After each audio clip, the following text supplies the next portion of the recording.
Meus queridos irmãos, que a paz do Senhor nos envolva a todos nesta noite.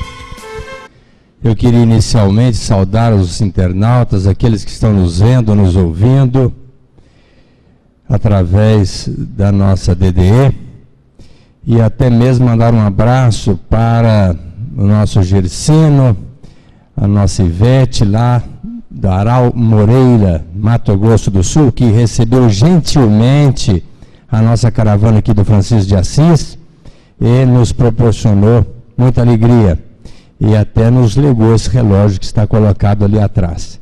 Então as nossas saudações e os nossos agradecimentos a essas criaturas que fazem um trabalho maravilhoso e por certo estão nos vendo e nos ouvindo nesse instante. Hoje nós iremos falar sobre um assunto, entendo eu, muito importante, do nosso encontro com Jesus. Porque, talvez, diante da prodigalidade divina, o ato de maior misericórdia e de amor que Deus teve para conosco foi de mandar o seu Filho amado Jesus estar conosco para nos ensinar como nós devemos proceder para voltarmos ao seio do Pai. Certamente Jesus deixou uma esfera superior, da qual nós não temos capacidade mental de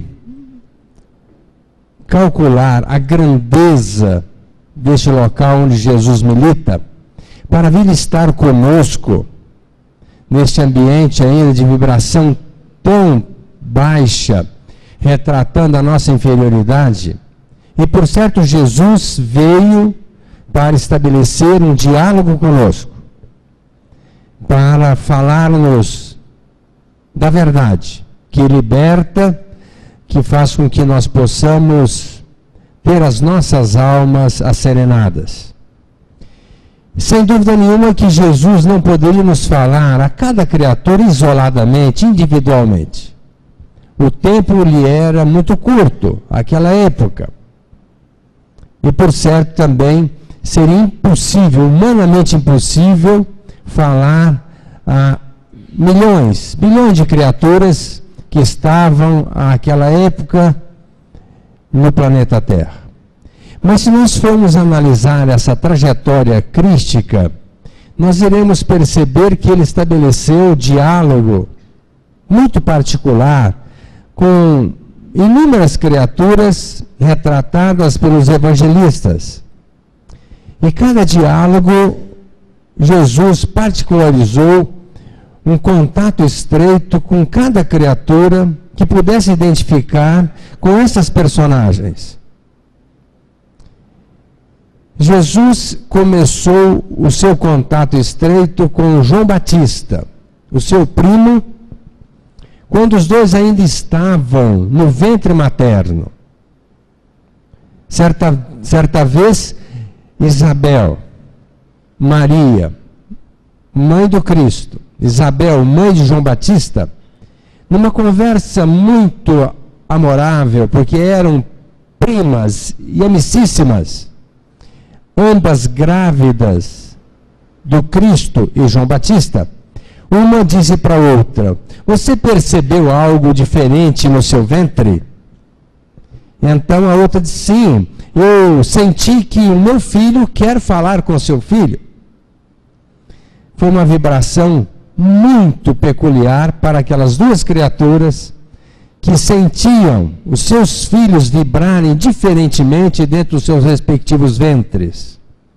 Para mais tarde, quando os dois já nascidos, com 3 para 4 anos de idade, as duas numa conversa envolvente, se esqueceram dos filhos, para se preocuparem logo em seguida, quando se aperceberam que os dois não estavam presentes. E a casa onde Maria residia era próxima de uma colina, próxima de uma ribanceira. Então deram pressa em buscar as crianças. E quando divisaram-nas, elas estavam junto daquele precipício. E o Cristo apontava com o dedo polegar ao longe, mostrando alguma coisa para o João Batista, o seu primo. É como se o general estivesse dizendo ao soldado: é ali que nós vamos travar um contato direto com as mazelas humanas. Estabeleceremos uma contenda direta, tentando alijar do planeta, alijar do coração humano, do comportamento das criaturas, qualquer possibilidade de orgulho, de vaidade, de egoísmo, de presunção, de maledicência. É ali que nós vamos travar uma batalha. Maria e Isabel se aproximaram dos filhos sorrateiramente, para não assustá-los, sustentando-os pela cintura, trouxeram-nos para dentro de casa. Para 30 anos depois, os dois se encontraram novamente às margens do Jordão. Foi quando João Batista, fazendo o seu trabalho como precursor do cristianismo, falando às pessoas para se arrependerem, porque os tempos eram chegados e que haveria de surgir o Salvador do mundo, que todos se arrependessem e mudassem os seus comportamentos. E ali ele estava batizando as criaturas, que era uma simbologia da transformação da criatura, de uma criatura pagã para uma criatura cristã. E foi quando Jesus se aproximou de João e pediu que ele o batizasse. Mas João disse: não, Senhor, eu deverei ser batizado pelo Senhor, reconhecendo a hierarquia do Cristo. Mas Jesus disse para ele: para que se cumpram as profecias, você deve me batizar. E então, João, aproximando-se de Jesus, o batizou e disse para os seus discípulos, uma vez que já havia um séquito de criaturas que seguiam João Batista, que era considerado já um profeta. Então disse a eles: eis aí o Cordeiro de Deus, o Salvador do mundo. É necessário que eu diminua, uma vez que ele irá crescer. E batizou o Cristo.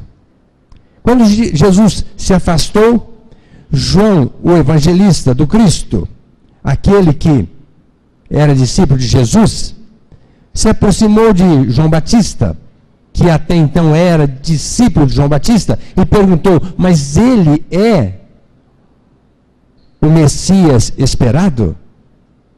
João Batista disse a João evangelista: vá até ele, pergunta quem ele é.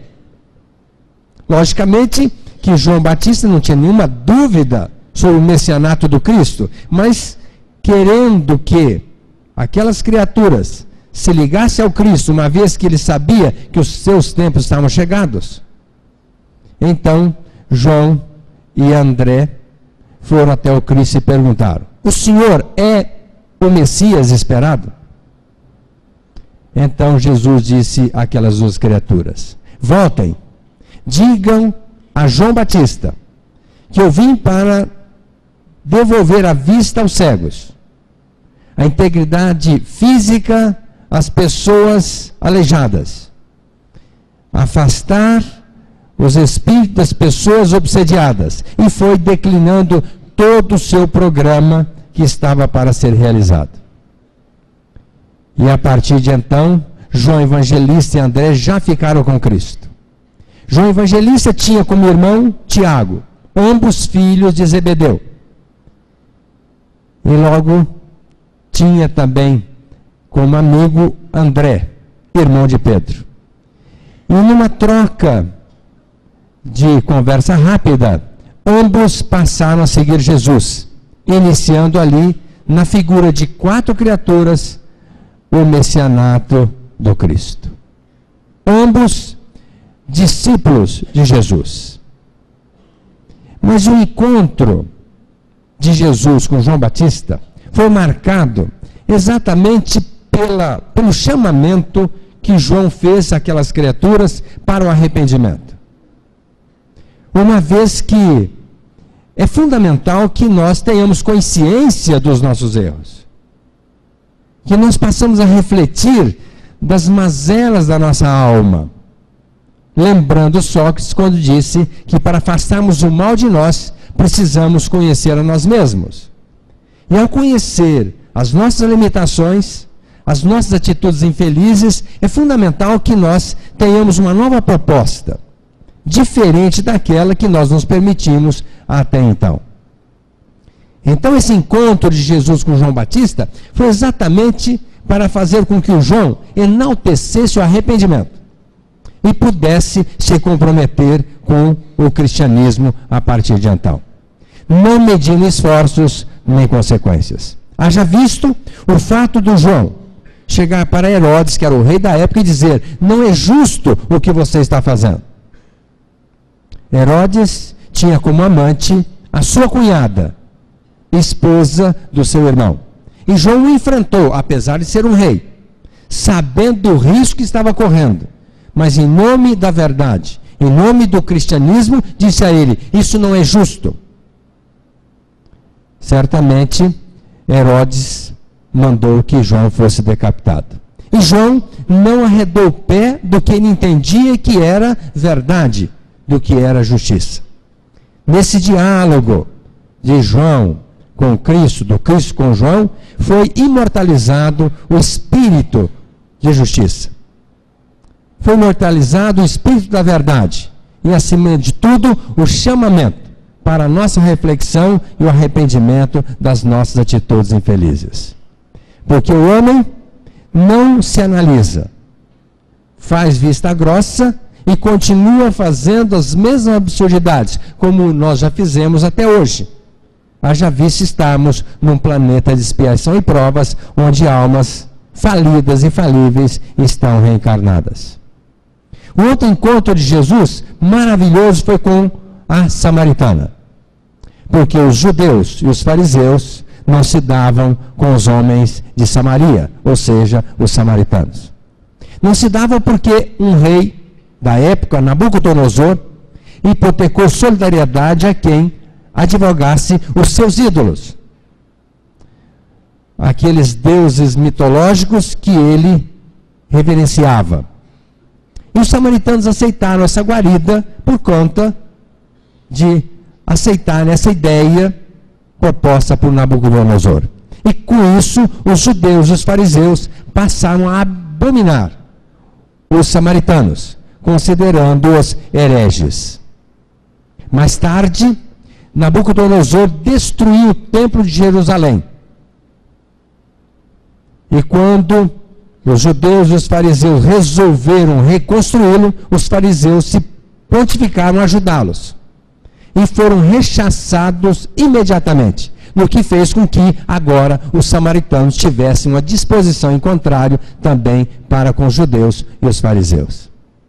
E Jesus, sabendo disso, sempre ia da Judeia para a Galileia, mas nunca entrava na Samaria, porque sabia que ali havia uma disposição em contrário. Até que um certo dia, meio-dia, sol escaldante, passavam à porta de uma cidade da Samaria chamada Sicar. E então Jesus diz aos seus discípulos: vão até a cidade, tragam alimentos para nós e eu vou ficar aqui junto a esse poço.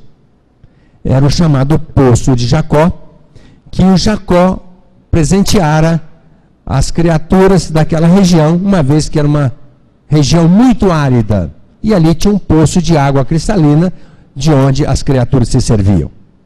E Jesus, sentado à beira daquele poço, surge uma mulher, muito bonita, como relata o evangelista, o João.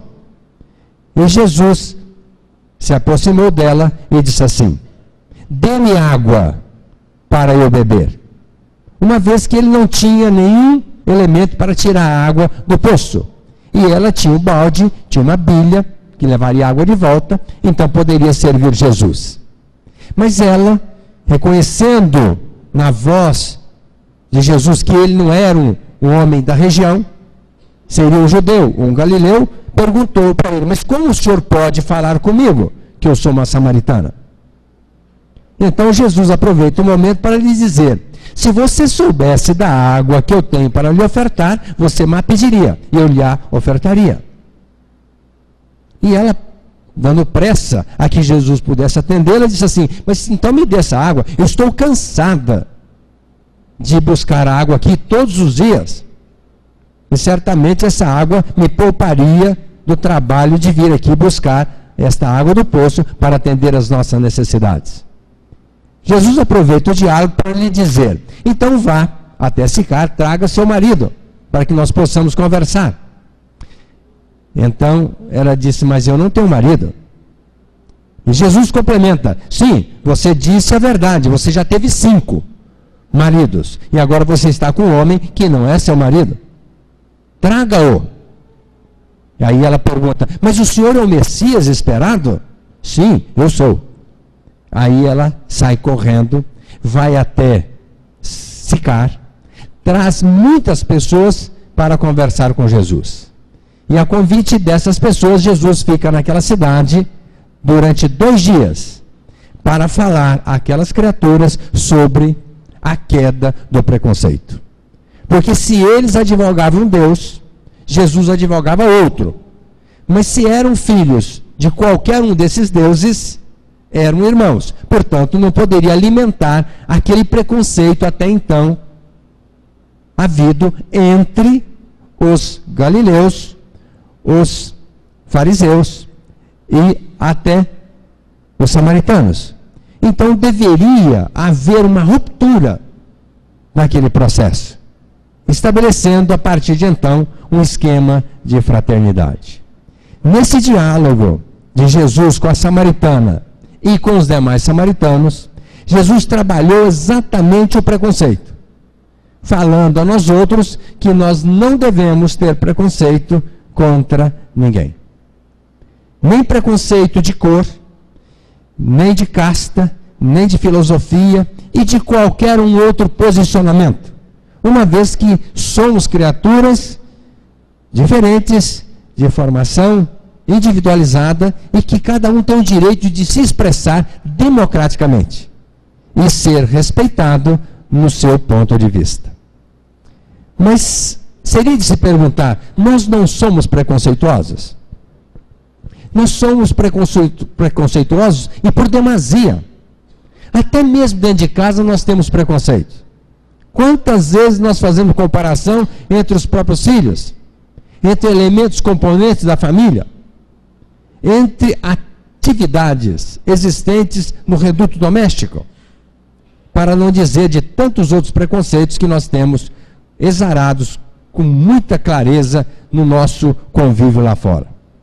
E a proposta de Jesus é que nos tratemos fraternalmente, que nos respeitemos uns aos outros.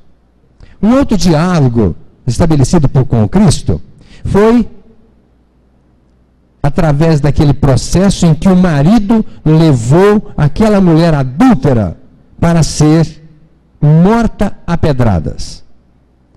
E então trouxeram o marido e os amigos daquela mulher e colocaram-na diante do Cristo. E perguntou a ele, o marido, se deveriam apedrejar aquela mulher, uma vez que ela foi pega em adultério. E o adultério, naquela época, gerava a morte, a pedrada ou por enforcamento. E então Jesus continuou escrevendo na areia. E eles, insistentemente, voltaram a perguntar: mas o senhor não vai se manifestar? Nós devemos apedrejá-la ou não? Se ele dissesse que sim, estaria se comprometendo profundamente diante da sua doutrina, que era de respeito e de amor ao próximo. Se ele dissesse não, estaria indo de encontro a uma lei do povo àquela época. E Jesus, que sabia muito bem sair das ciladas, olhou para aquelas criaturas e disse assim: quem não tiver pecado, atira a primeira pedra. Lógico que os mais velhos foram saindo primeiro, que são os maiores pecadores. Depois, a turma de idade mediana. E os jovens certamente não estariam ali, mas se estivessem, não estariam com grandes pecados.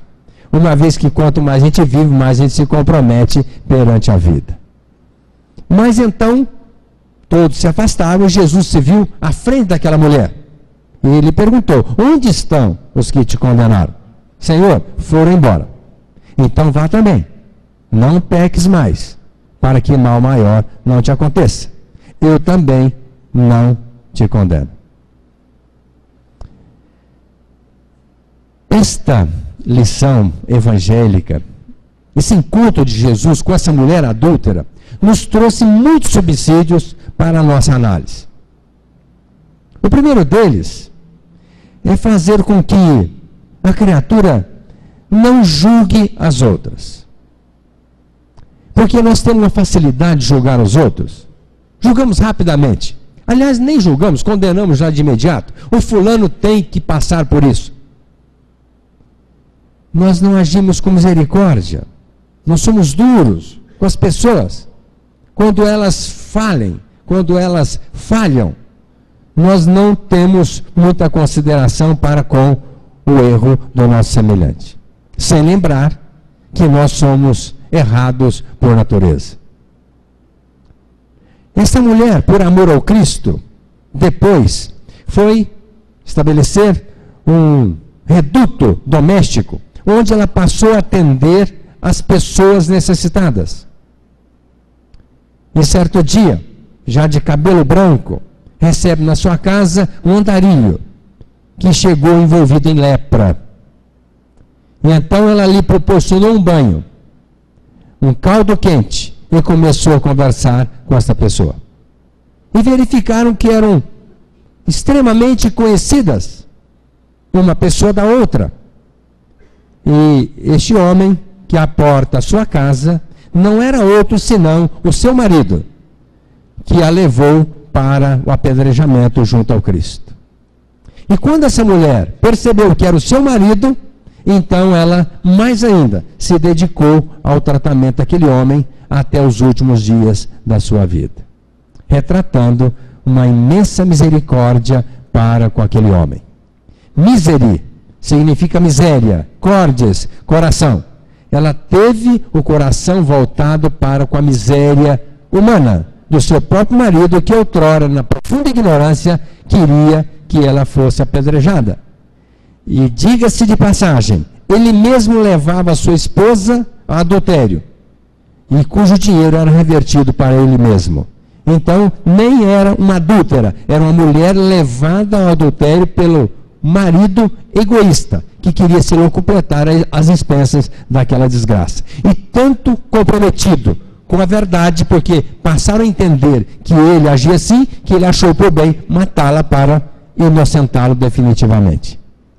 Só que a vida é muito caprichosa e nos coloca diretamente com aquilo que nós falhamos outrora. E aquela mulher carinhosamente atendeu aquele homem, agindo com perdão incondicional. Nesse diálogo do Cristo com essa mulher, foi imortalizado exatamente o perdão que nós devemos ter para com as pessoas.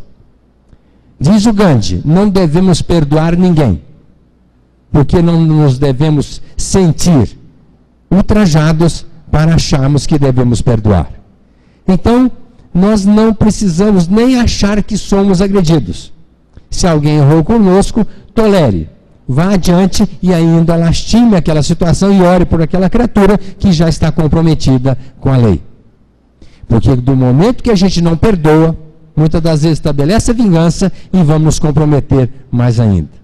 E o perdão deve ser incondicional, conforme o Cristo asseverou a Pedro 490 vezes num dia, o quanto uma pessoa não possa errar. Então o perdão deve ser incondicional. O outro encontro maravilhoso foi do Cristo com Nicodemos. Nicodemos era um homem do Sinédrio, responsável pela lei judaica, responsável pela observação daquela lei. E sabendo que Jesus era um ser diferente, resolveu buscá-lo. Mas não buscou à luz do dia, buscou à noite. E, chegando perto dele, disse: Senhor, sabendo das coisas que o Senhor faz, somente pode ser um enviado de Deus. E Jesus respondeu a Nicodemos: em verdade vos digo, se não nascer de novo, não poderá adentrar ao reino de Deus. E Nicodemos entendeu bem a colocação de Jesus, até retratando na sua pergunta, que foi feita logo em seguida: mas Senhor, como pode um homem velho voltar para o ventre da sua própria mãe? Falando aí da reencarnação. E Jesus disse assim: Nicodemos, se você não sabe das coisas da terra, que dirá das coisas dos céus? E conversou ainda durante algum tempo, procurando esclarecê-lo a respeito da transcendência. Quando Jesus foi preso, foi colocado na casa de Anás e de Caifás, os sacerdotes da época. Então Nicodemos, percebendo a gravidade da situação, se levanta e diz aos sacerdotes: nós precisamos dar a ele o direito da defesa, ele precisa ser julgado. E aqueles sacerdotes disseram a Nicodemos: afinal de contas, você está do lado dele ou do nosso lado?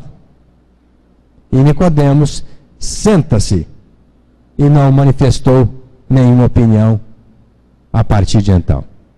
Mais tarde, quando Jesus foi crucificado, Nicodemos, José de Arimateia e Maria de Magdala vão até Pilatos, pediram o corpo de Jesus para ser colocado num túmulo, talvez querendo dissipar aquele sentimento de culpa que estava martirizando a sua mente. Porque Nicodemos foi extremamente omisso diante daquele momento. Se ele tivesse conhecimento, tivesse tido coragem, ele teria defendido Cristo, fazendo prevalecer uma lei que era vigente naquela época.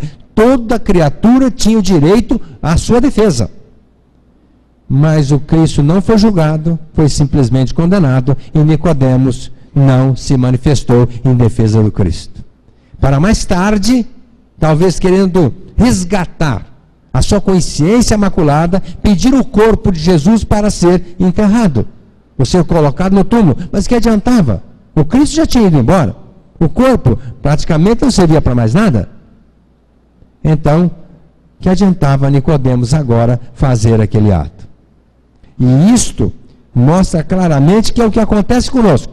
Nós temos tantas oportunidades de defender o Cristo, de advogar a sua causa, de falar em seu nome, e nós recuamos. Para quando desencarnarmos, fazemos uma reflexão, e aí o sentimento de culpa: se eu tivesse tido aquela conduta, hoje eu estaria numa situação diferente. Eu deveria ter, naquele momento, me posicionado com apreço, de acordo com o entendimento que eu auferia naquela época do Evangelho do Cristo. Mas eu fui negligente, eu fui omisso, eu fui irreverente.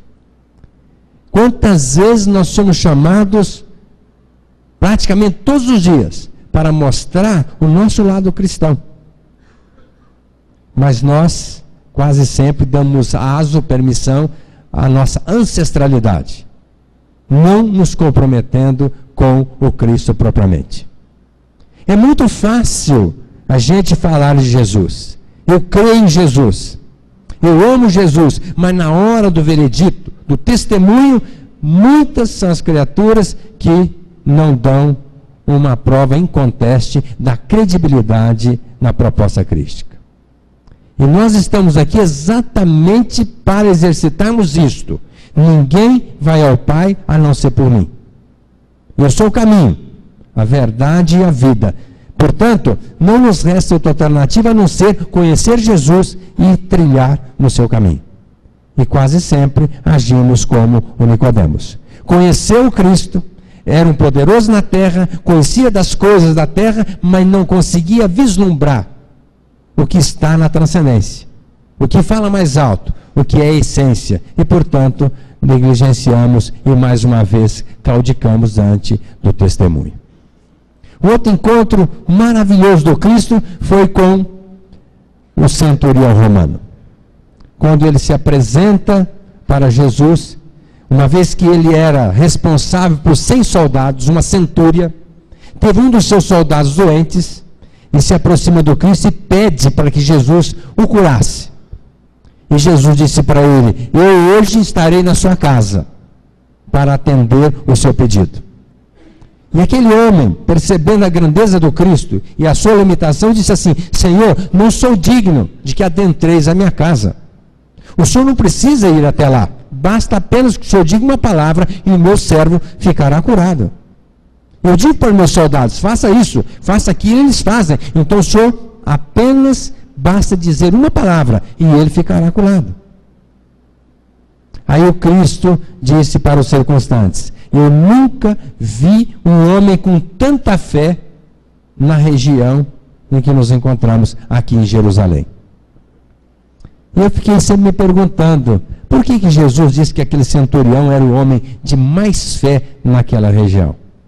E mais tarde, sabendo da história do centurião romano, nós podemos atestar que Jesus estava com razão. Ele foi para Roma, se tornou um cristão, não compreendido pelos seus companheiros de lides de trabalho, ele foi morto por defender o cristianismo. Mas durante muito tempo advogou a causa do Cristo, não medindo consequências, defendendo de unhas e dentes a sua credibilidade, a sua fé em Jesus. E esse diálogo de Jesus com o centurião romano retratou exatamente a fé que nós devemos ter em Jesus, na espiritualidade e em Deus. Afinal de contas, pelo menos todos nós temos essa consciência de que somos regidos por uma força maior, essa força divina, que visa sempre o nosso bem. Nós temos a consciência de que Jesus é o nosso mestre, a quem nós devemos seguir piamente, se é que nós queremos nos libertar das mazelas que envolvem a nossa alma. Esta fé nos coloca diretamente em contato com os nossos anjos guardiões, que estão zelando diuturnamente por nossas almas e que estão, de uma certa forma, nos cobrando mudança de comportamento. Porque a pessoa que tem fé não teme e nem treme. A pessoa que tem fé tem uma conduta equilibrada, se posiciona com maior apreço diante da vida, diante das situações inusitadas, principalmente quando são chamadas essas criaturas à reflexão, ao testemunho diante da dor e do sofrimento. Mas basta que alguma tempestadezinha se manifeste à nossa frente para nós nos desarvorarmos, nos desequilibrarmos, retratando a fraqueza da nossa fé. E por isso é importante que nós estudemos, para entendermos todo o mecanismo que rege a nossa vida e passemos a acreditar mais na própria vida que estamos vivendo, na oportunidade que nos é dada, no envolvimento da espiritualidade. Acreditamos mais em nós, uma vez que somos seres talhados para a perfeição e que precisam ser trabalhados, para que a nossa luz possa brilhar um dia e dignificar o nosso Pai. Então a fé é fundamental na vida das pessoas. E fé é credibilidade. Quando a gente acredita de uma maneira racional, nós passamos a crer. E aí a nossa postura de equilíbrio. Um outro encontro fantástico foi de Jesus com Pedro. Quando Jesus pediu a Pedro que vigiasse durante a sua oração no Horto das Oliveiras. E Jesus foi orar e pediu a João, Tiago e Pedro que ficasse orando. Mas quando ele volta, os três estavam dormindo. E então Jesus pergunta: mas eu não pedi a vocês que vigiassem e vocês estão dormindo? Naquele momento, eles acordam, se dão conta que tinham que estar em vigília e Jesus volta para continuar a sua oração, às vésperas da sua prisão. E quando Jesus já vem preso, quando foi entregue aos soldados por Judas, ele chega e os seus discípulos estavam dormindo novamente. E Jesus pergunta de chofre: mas vocês estão dormindo de novo?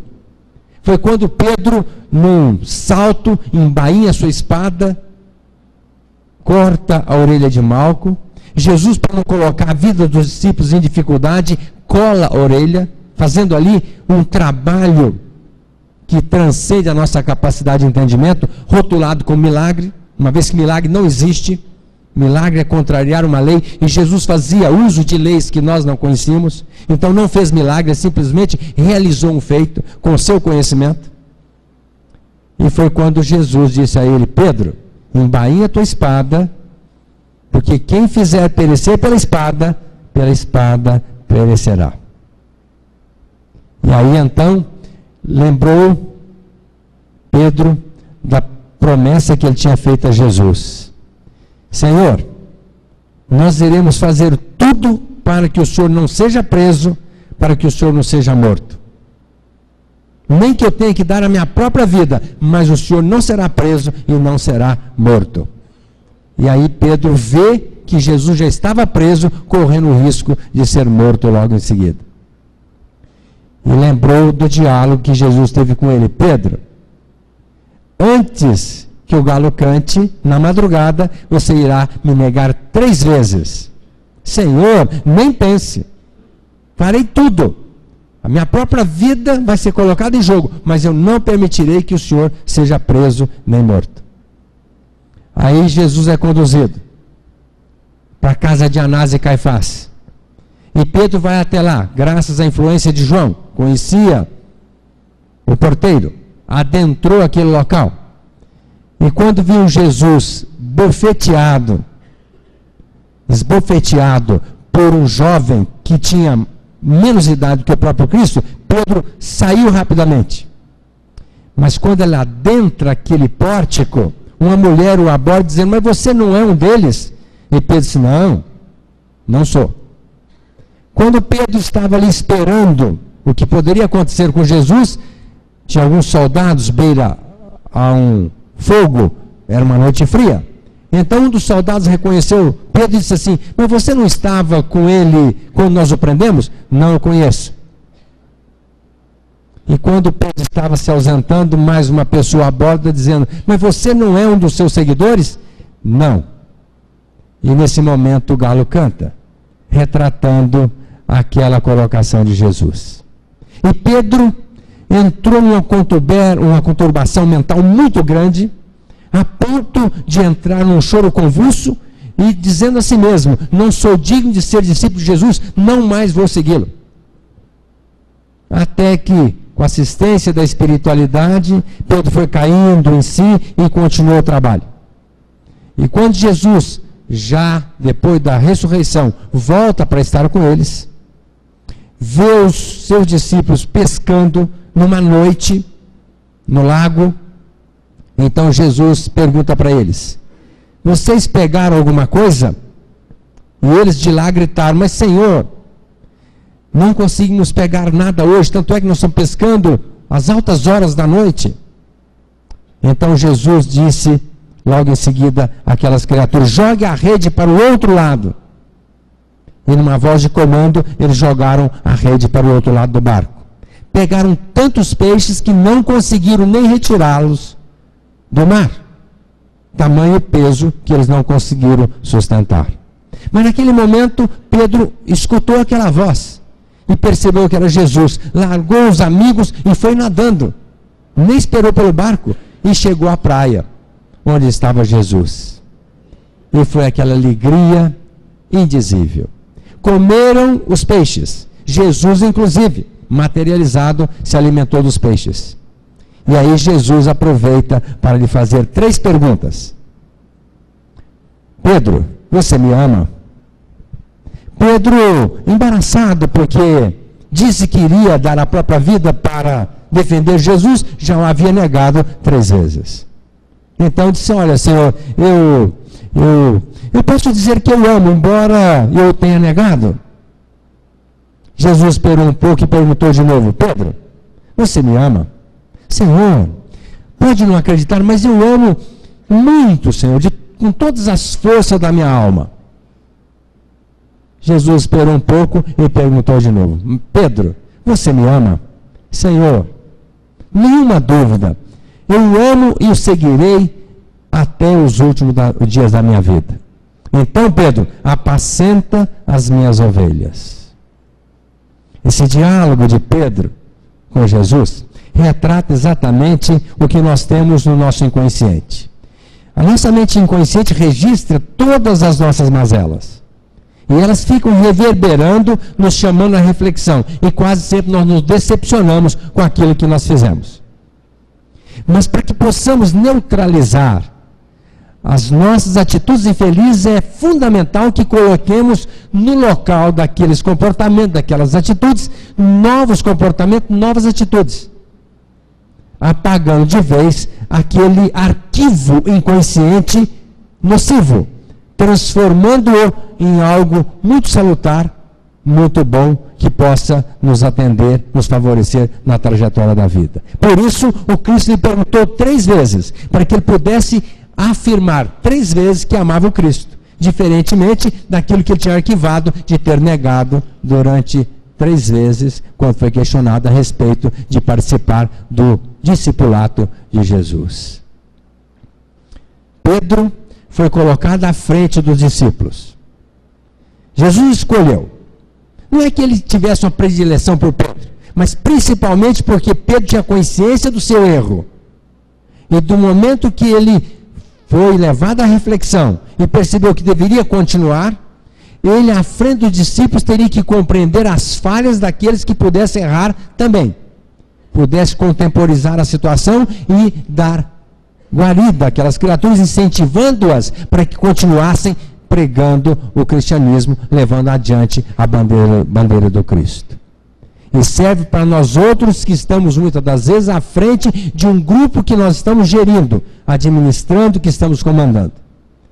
Quantas vezes nós às vezes não aceitamos o erro do outro e o crucificamos, e o relegamos, o marginalizamos, sem lembrar que outrora nós também fomos infelicitados pelas mesmas atitudes infelizes do erro nocivo que tenhamos perpetrado contra quem quer que seja. Então nós precisamos entender que antes de criticarmos as pessoas, precisamos fazer uma reflexão e auxiliá-las, incentivando-as ao acerto e não enaltecendo os seus erros. O outro encontro de Jesus, fantástico, maravilhoso, foi com aquele homem que está ali em cima daquela árvore, Zaqueu. A Valquíria teve a felicidade de pintar esse quadro, que, por sinal, é maravilhoso. Zaqueu era um homem muito rico, extremamente rico, por conta de cobrança de impostos. E na sua cidade, chamada Jericó, ele era muito respeitado. Era elitizado pela sua postura de um homem rico. E, por conta disso, ele era tido como uma pessoa diferenciada na sua cidade. Mas um certo dia, ele ouviu falar de Jesus. E disse para as pessoas: olha, quando Jesus passar por aqui, por favor, me digam, eu quero conhecê-lo. Até que um dia, um dos seus súditos chegou para ele e disse assim: Zaqueu, hoje Jesus vai passar a porta de Jericó, vai para Jerusalém. Então é bom que você fique atento. E então ele ficou à porta de Jericó. De repente via aquela multidão de pessoas, porque nos últimos dias Jesus era seguido por milhares de pessoas. E então se deu conta que ele era muito baixinho, gordinho. E na sua estatura jamais poderia divisar o Cristo no meio de toda daquela turba, aquele pessoal que estava seguindo Jesus. Então teve uma brilhante ideia. Buscou uma árvore que estava à margem da estrada, que era um sicômoro. E ali ele está subido na árvore. E esperou Jesus. E logo que aquele séquito foi se aproximando, ele disse assim a ele: Jesus era majestoso, era diferente, brilhava, irradiava uma energia, então esse é ele. E aquele grupo vai se aproximando. E Zaqueu fica em cima, olhando o Cristo. E de repente Jesus para debaixo da árvore e olha para cima. E Zaqueu conclui: ele deve gostar muito da natureza, está olhando essa árvore, achando-a linda, maravilhosa. Mas para surpresa dele, Jesus disse assim: Zaqueu, desça daí. Mas como? Ele sabe o meu nome? Sim, Zaqueu, desça daí. Hoje mesmo eu vou jantar na sua casa. Zaqueu se solta lá de cima. Eu não sei qual foi mais difícil, subir naquela árvore baixinho, gordinho, ou descer ralando a barriga pela árvore até o chão. Mas ele saiu correndo e foi para casa. Disse aos seus súditos, à sua esposa: vamos fazer uma festa, hoje o Messias vai estar conosco. Fez uma festa magistral. E então os discípulos, Jesus, Zaqueu, família, presentes, Zaqueu dando um ar diferenciado, uma postura de respeito àquele momento, se levanta e diz a Jesus: se eu adquirir alguma coisa ilicitamente, prometo ao Senhor, vou dar a metade aos pobres e a outra metade eu vou pagar 4 vezes mais do que eu adquiri ilicitamente junto às pessoas. Naquele momento, Jesus disse para Zaqueu: hoje a salvação adentrou a sua casa. Porque percebeu a veracidade, a sinceridade da proposta de Zaqueu. Esse encontro de Jesus com Zaqueu não foi por acaso, foi um encontro adredemente programado. O Cristo quis retratar nesse encontro exatamente o que acontece conosco. Nós não temos coragem de falar do nosso erro. Ele disse assim: se eu adquiri ilicitamente, eu sabia que tinha adquirido, mas não teve a coragem de falar, se eu adquiri. É mais ou menos o que acontece conosco. Nós mentimos até para nós. Ah, mas não é bem assim. Não foi assim que eu fiz. Não foi. Nós sempre procuramos justificar os nossos erros. Enquanto que a gente sabe muito bem as nossas falhas. E o que é que nós devemos fazer para mudar? Porque a proposta é o que o Zaqueu fez. Eu vou, a partir de agora, ter uma nova proposta. E uma outra situação que nós podemos tirar como conclusão desse encontro é a importância de nós estarmos devolvendo aquilo que nós adquirimos ilicitamente. Acontece que, não entendendo de reencarnação, às vezes nós ganhamos dinheiro gordo e achamos que é nosso. É meu, porque eu trabalhei e ganhei. Será? Talvez seja um momento de nós usarmos aquele dinheiro até para devolver aquilo que nós adquirimos ilicitamente nessa encarnação, quando não em outras encarnações. Fazer igual o Zaqueu. Metade eu vou dar para os pobres, e a outra metade eu vou devolver 4 vezes mais aquilo que eu adquiri. Mas é o que acontece. É muito difícil a pessoa se dispor a doar materialmente aquilo que tem para os outros. É muito difícil. Se nós analisarmos na nossa casa, quantas camisas nós temos? Quantos sapatos? Não quero falar de outras coisas que nós não usamos, estão até atrapalhando, mas aquele apego faz com que a gente não doe nada para ninguém. E quando alguém nos pede, a gente vai escolher exatamente aquela roupinha mais velha, mais sem possibilidade de uso, para alegar àquela criatura. Quando a gente pede para alguém ajudar num trabalho que nós fazemos, às vezes a pessoa é podre de rica e diz que no momento está comprometida com outros afazeres, com outros compromissos e não lega nada, perdendo a oportunidade de estar ajudando alguém, porque a proposta da casa espírita é ajudar as pessoas. Não pedimos nada para nós que trabalhamos aqui. Quando a gente pede é para trasladar daquela pessoa que tem o mérito da doação para aquela que precisa para justificar o mérito da doadora. Mas a pessoa pegada aos pertences materiais desencarna achando que vai levar alguma coisa para o outro lado. E nós não vamos levar nada.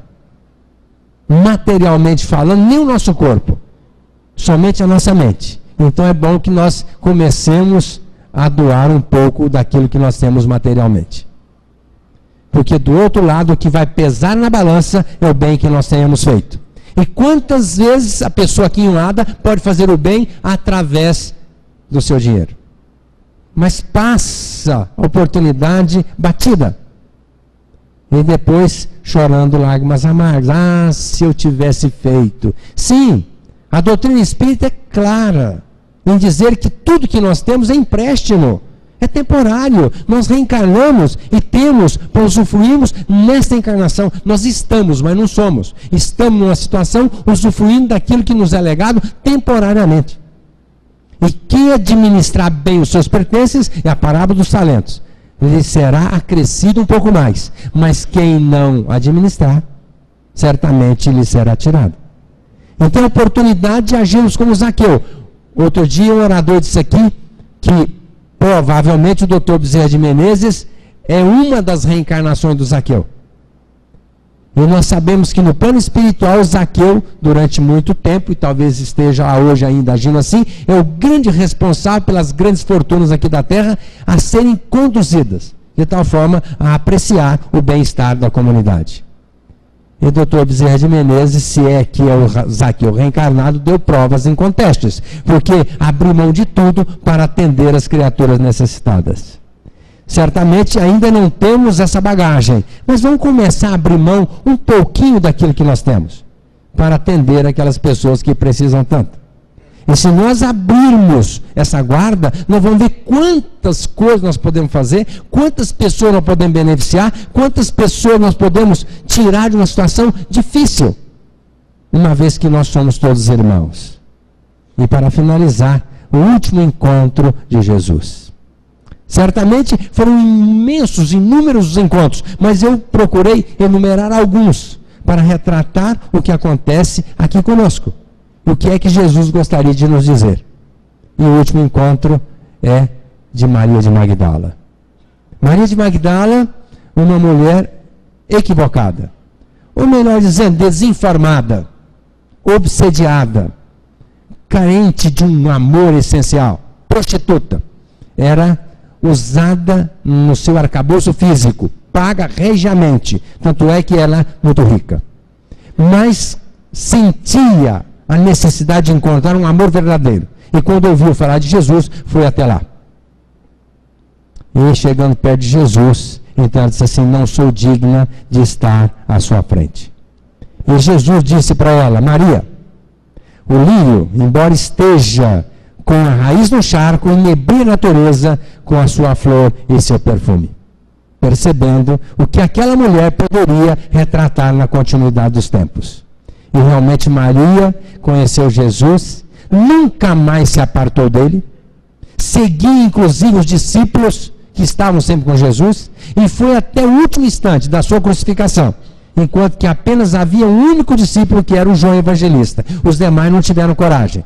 E ela estava lá ao pé da cruz do Cristo. E se não bastasse, foi depois pedir o seu corpo para ser sepultado. E se não bastasse, passou chorando na sexta-feira, no sábado e no domingo de manhã, bem cedinho antes do alvorecer, ela foi até o túmulo para cuidar daquele corpo, levando alguns pertences, alguns óleos, alguns ungüentos, alguns perfumes, para tratar do corpo. E chegando lá, não encontra Jesus. Nem se deu conta que tinha 2 anjos no final do túmulo. E viu à saída um senhor, que ela retratou como um jardineiro. Mas estava escuro e perguntou àquele homem: o que é que o senhor fez do corpo do meu mestre? Me diga onde está, eu quero buscá-lo. E aquele homem não respondeu. Ela foi chorando embora. E aí, aquele homem se aproxima dela e disse assim: mulher, por que você está chorando? E foi quando ela viu que era Jesus. E Jesus se aproxima dela e ela tende a abraçá-lo. E ele disse: não me toques, não fui ainda ao meu Pai. Diga aos meus discípulos que eu voltei e eu estarei com vocês durante longos dias. E Maria sai correndo, busca os amigos, conta a eles, e ninguém acreditou naquela mulher. Somente a mãe do Cristo disse assim: eu acredito, porque se ele falou, ele voltou, e eu acredito no que você está colocando. Não acreditaram em Maria porque disseram: olha o preconceito, se Jesus tivesse que aparecer primeiro, teria que aparecer para um de nós, que somos os seus discípulos, não a você, que é uma mulher. Tanto é que depois Jesus se apresenta para os discípulos e chama Tomé, que não acreditou nem depois que os seus amigos disseram que ele tinha voltado. coloque a sua mão, o seu dedo na minha chaga, para que você possa acreditar que eu estou aqui. E disse, acrescentando logo em seguida, bem-aventurados os que não viram e creram. Maria nunca mais apartou de Jesus do momento que o viu. E nesse diálogo, onde Jesus procurou enaltecer aquela figura, sabendo que ela era uma mulher diferenciada, bastando apenas que fosse amada, compreendida e valorizada, deu-lhe um respaldo. E Maria retrata exatamente a humanidade inteira, equivocada, que a qualquer momento pode mudar o seu comportamento, abraçar o Cristo e trabalhar pela sua causa. Porque Maria foi cuidar dos leprosos, morreu leprosa, e ao desencarnar, quem ela se encontra recebendo-a do outro lado? Exatamente o Cristo. Se nós pleitearmos a ajuda da espiritualidade maior, quando desencarnarmos, é fundamental que nós façamos a nossa parte aqui. Porque a caridade é a temática, é a pilastra sustentada pela doutrina espírita. Nós devemos fazer uma reflexão com qual destas personagens nós vamos nos identificar. Com João Batista, fazendo uma reflexão, percebendo nossos erros e buscando um acerto. Com a mulher samaritana, acabando com o nosso preconceito. Nós vamos nos identificar com Nicodemos, que teve a oportunidade de mostrar ali toda uma oportunidade de trabalhar pelo Cristo e se negou. Será que nós vamos agir como Pedro, que apesar de termos errado, negado num determinado momento, nós vamos abraçar a causa do Cristo e continuar sustentando a bandeira do cristianismo? Será que nós vamos fazer como centurião, com tanta fé, não ficarmos reclamando mais da vida? Temos otimismo, temos coragem de trabalhar pelo Cristo? Procurar comprometer com aquilo que nós estamos fazendo, para nos justificar perante a vida? Será que nós vamos nos identificar com o Zaqueu? Começando a abrir mão um pouco mais da matéria para atender os outros? Principalmente tendo a consciência das nossas falhas e procurando suplantá-las a partir de então? Será que nós vamos fazer igual Maria, que realmente sempre estamos carentes e equivocados, de repente, ao conhecer Jesus, nós mudamos totalmente nosso comportamento? Para finalizar, vou citar uma outra figura que não foi entronizada nesse contexto, que é o próprio Paulo de Tarso, que quando encontrou Jesus, não questionou nada, só perguntou, Senhor, o que tu queres que eu faça? E a partir de então, não mediu esforços, desvestiu de todo o seu poder, de toda a sua pompa, para trabalhar pelo Cristo, pagando um tributo tão caro com a sua própria vida, para justificar todo o empreendimento que ele fez, buscando levar o cristianismo para que nós, à frente, para que nós pudéssemos hoje, aqui onde nós estamos, ter essa figura imortalizada do Paulo, que disse, não sou eu mais quem vive, é o Cristo que vive em mim. Cada um vai se identificar com a personalidade. Mas o importante é que nós façamos rapidamente o nosso encontro com Jesus. Jesus veio à Terra para nos encontrar e continua do lado de lá procurando falar a cada um de nós, na intimidade da alma, para que nós possamos aproveitar melhormente a nossa atual encarnação. Portanto, o Senhor Jesus, enquanto a terra luta, sofre e não descansa, e o homem atribulado se exaspera, guardamos-te a vida e a presença na lembrança, cantando o teu Natal perante a nova era. A tua proteção é luz que não se altera, no tempo que se foi, no tempo que se avança. Cada hora contigo é nova primavera, em florações de fé e lauréis de esperança. Glória a Deus nas alturas, canto inesquecível. És tu, mestre do bem, que te abaixas de nível, trazendo a paz, a esperança e o amor aos tutelados teus. Agora, embora haja prenúncio de guerra, nós te amamos, Senhor Jesus, acima das armas da terra, procurando contigo a integração.